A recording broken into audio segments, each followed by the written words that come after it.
सुख जो ये कहता है कि मुझे अच्छा लग रहा है, मेरे लिए इतना काफ़ी है। इसके लिए जिम्मेदार है सेरोटोनिन। और आनंद जो कहता है मुझे मज़ा आ रहा है और मिल जाए तो और भी मज़ा आ जाए, इसके लिए जिम्मेदार है डोपामिन। दोनों ही फील गुड न्यूरोट्रांसमीटर्स हैं। आज हम जानते हैं सेरोटोनिन और डोपामिन क्या है और ये हमारी बॉडी में कैसे फंक्शन करते हैं।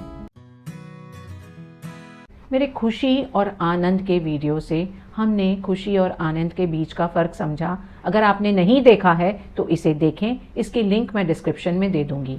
जब इस फ़र्क को हमने समझ लिया है तो क्या हम ये जानते हैं इनके लिए ज़िम्मेदार कौन है? हम ये सोचते हैं कि इनके लिए ज़िम्मेदार है हमारे आसपास की परिस्थितियाँ और लोग, लेकिन ऐसा होता नहीं है। इसके लिए ज़िम्मेदार है हम उन्हें कैसे देखते हैं, कैसे महसूस करते हैं। और हम उन्हें कैसे महसूस करते हैं, इसके लिए ज़िम्मेदार है न्यूरोट्रांसमीटर्स जो हार्मोन्स की तरह काम करते हैं। वो है सेरोटोनिन और डोपामिन। अच्छे से नींद आई, आपको अच्छी भूख लगी, आपने खाना खाया, अच्छे से डाइजेस्ट हुआ, आपके शरीर में जो भी चोट है, तकलीफ है, उसकी हीलिंग बहुत अच्छे से हो रही है, आपका मूड अच्छा है, आप खुश महसूस करते हैं। इसके लिए ज़िम्मेदार कौन? एक ऐसा दोस्त जिसे हम सेरोटोनिन कह सकते हैं। सेरोटोनिन एक न्यूरोट्रांसमीटर है या हम इसे एक केमिकल मैसेंजर कह सकते हैं जो हमारे ब्रेन के आपस के न्यूरॉन्स के बीच में सिग्नल ट्रांसमिट करता है और हमारी बॉडी के डिफरेंट पार्ट्स में भी ये सिग्नल्स भेजता है। सेरोटोनिन न्यूरॉन्स के बीच में ट्रेवल करता है और जो रिसीविंग न्यूरॉन है उसकी स्पेसिफिक जगह पर आकर के बाइंड हो जाता है। इस बाइंडिंग प्रोसेस से हमारी बॉडी में केमिकल रिएक्शन स्टार्ट होते हैं जो हमारे अंदर अच्छी फीलिंग्स जनरेट करते हैं। इसके साथ हमारी बॉडी फंक्शंस पे भी काफ़ी इफेक्ट डालते हैं। सेरोटोनिन सिर्फ हमें अच्छा ही फील नहीं कराता, ये हमारी नींद, भूख, digestion, body healing, sexual desires, blood clotting, इन सब के फंक्शन पर भी काफ़ी इम्पॉर्टेंट रोल प्ले करता है। बॉडी में पाए जाने वाले सेरोटोनिन का 90% हिस्सा ज़्यादातर हमारी गट या इंटेस्टाइन की सेल लाइनिंग में रहता है और 10% ब्रेन में बनता है। इसे ब्लड सर्कुलेशन के साथ रिलीज़ किया जाता है और ये प्लेटलेट्स से अब्जॉर्ब होता है। सेरोटोनिन लेवल बैलेंस रहने पर हम में कंटेंटमेंट रहता है, हम सुख में रहते हैं। इसके साथ साथ हमारी नींद अच्छी है, हम डाइजेस्ट अच्छे से कर पा रहे हैं, हमारी बॉडी की इम्यूनिटी भी बहुत स्ट्रांग है। Low serotonin levels mood disorder, anxiety, stress, depression, इन सब के लिए जिम्मेदार हैं और बहुत सख्त कमी सुसाइडल थॉट्स भी ला सकती हैं। सेरोटोनिन की कमी पर सबसे पहले हमारी नींद, भूख, डाइजेशन, हमारी बॉडी हीलिंग का प्रोसेस स्लो होता है और धीरे धीरे ये और चीज़ों के प्रति अरुचि हमारे अंदर पैदा करने लग जाता है और हमारा मेंटल सेटिस्फैक्शन, कंटेंटमेंट, सुख की फीलिंग कम होने लग जाती है। किसी को फोबिया है, ओसीडी है और उसके बाद उनका सेरोटोनिन लेवल किसी कारण से लो हो जाए तो ये उस कंडीशन को और एग्रीवेट कर देता है। हाई सेरोटोनिन्स या फिर फास्ट स्पीड पे गट में अगर सेरोटोनिन रिलीज किया जाए तो ये हम में नोजिया की फीलिंग डेवलप कर सकता है। सेरोटोनिन लेवल्स बढ़ाने के लिए हम क्या कर सकते हैं? Number 1, diet rich in tryptophan.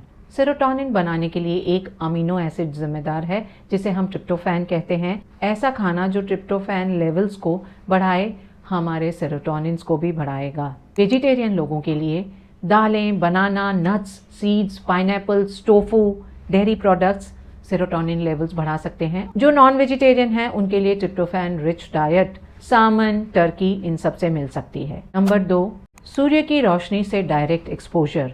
इससे सेरोटोनिन लेवल्स हमेशा बढ़ते हैं। आपने महसूस किया होगा जिस दिन अच्छी धूप है आपका मूड अच्छा रहता है और वहीं जिन दिनों में बादल हो, बारिश हो रही हो, आपका मूड इतना अच्छा नहीं रहता। Number 3, exercise. एक्सरसाइज हर तकलीफ के लिए रामबाण दवा है। आपकी बॉडी में सेरोटोनिन लेवल्स का बैलेंस आपको क्रिएट करना है तो एक्सरसाइज करें।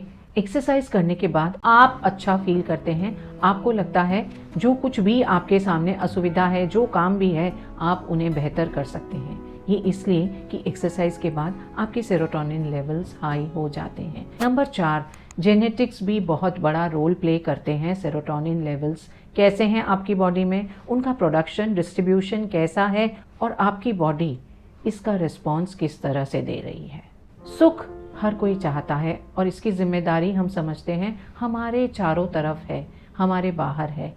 लेकिन सेरोटोनिन फंक्शन को समझ जाएं और अपनी लाइफस्टाइल को ऐसा बनाएं कि आपके सेरोटोनिन लेवल्स बैलेंस रहें, तो आपके सुखी होने के चांसेस बहुत ज़्यादा हाई हो जाएंगे।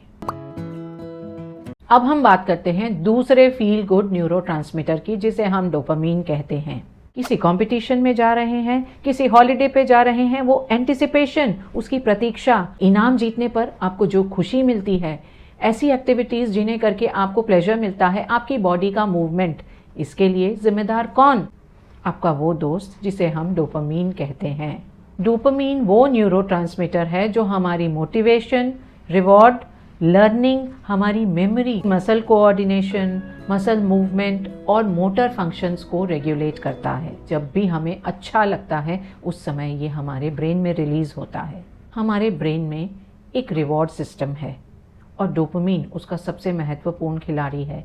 हम कुछ भी करते हैं जिसे करके हमें अच्छा लगता है, उस समय हमारे ब्रेन में डोपामीन रिलीज होता है, जिसे हम डी रश कहते हैं। और ये इस प्लेजर वाली फीलिंग को रीइंफोर्स करता है। ब्रेन इसे लर्न करता है और इसे फ्यूचर में बार बार करना चाहेगा ताकि वही रिवॉर्ड उसे दोबारा मिल सके।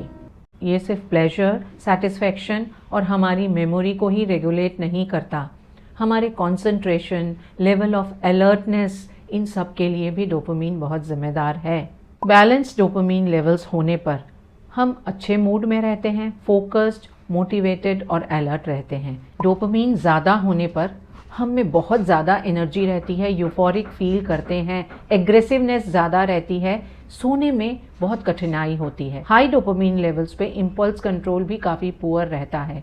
जब डोपामीन लेवल्स लो हों उस समय हमें थकावट बहुत ज़्यादा महसूस होती है, मूड अच्छा नहीं रहेगा, किसी चीज़ को करने के लिए एनर्जी नहीं फील करते, मेमोरी लॉस होता है, फोकस नहीं रह सकते, स्लीप डिसऑर्डर्स भी होते हैं। एडिक्शन में डोपामीन एक सेंट्रल रोल प्ले करता है। एडिक्शन क्यों होता है? किसी एडिक्टिव से या किसी भी बिहेवियर से जब हमारे ब्रेन का रिवॉर्ड सिस्टम हाईजैक हो जाए, वो एक्टिविटी, वो एडिक्टिव जब हमारे ब्रेन में एक साथ बहुत सारा डोपामीन रिलीज करती है, हम उसे सीख लेते हैं, हमारी मेमोरी में, लर्निंग में वो बैठ जाता है और उस बिहेवियर या एडिक्टिव को हम बार बार दोहराना चाहते हैं ताकि हमें वही प्लेजर मिल सके, वही डोपामीन रश मिले। सब्सटेंसेस, बिहेवियर्स नहीं, नेचुरली डोपामीन आप में हाई रहे, इसके लिए क्या करें? डोपामीन के प्रोडक्शन के लिए जिम्मेदार है एक एमिनो एसिड जिसे हम टायरोसिन कहते हैं। टायरोसिन और कैल्शियम रिच फूड खाने से